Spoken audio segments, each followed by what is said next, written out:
Oh my god, there's still glitter everywhere. Hey everybody, this is Kohdok here with another Toy Fair update. Now, after my last Mattel video, somebody pointed out that I did not mention the Mattel Thingmaker.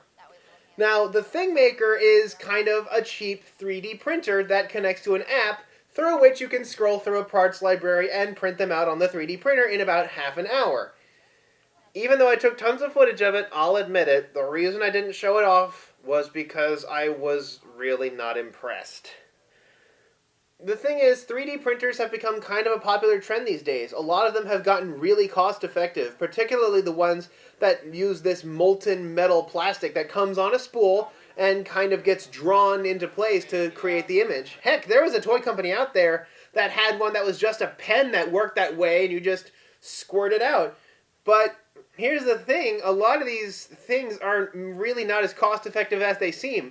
Now, it looks like kind of a cool idea being able to build your own construction figures out of stuff you print, but the thing is, even though it is a cheaper 3D printer, it is still like $300, and a lot of these parts, they feel kind of soft and flimsy. Like, a lot of them have, like, this sort of hexagonal mesh in there. I can understand that it is for economy of material, but it also makes the toys don't feel like they're very sturdy, not the kind of thing I'd want to give my kids. I mean, I could go to Barnes & Noble right now and for the same price buy myself a 3D printer that lets me print whatever I want.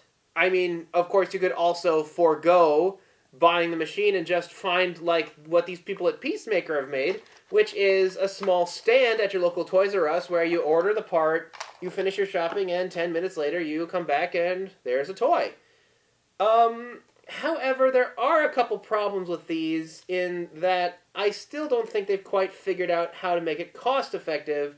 I mean, this little guy here with the wings and stuff, like, 2 inches high, this guy has an SRP of $15. I'm not even kidding there. And on closer inspection, these things look kind of cruddy. The thing about these extruders is that they don't really create the kind of quality I'd expect. Honestly, I would rather they bring back Zevos. I mean, Zevos were awesome, and they were kind of like this in that you have all the parts you can jumble together, only you don't have to print them yourself, and they're still super cheap.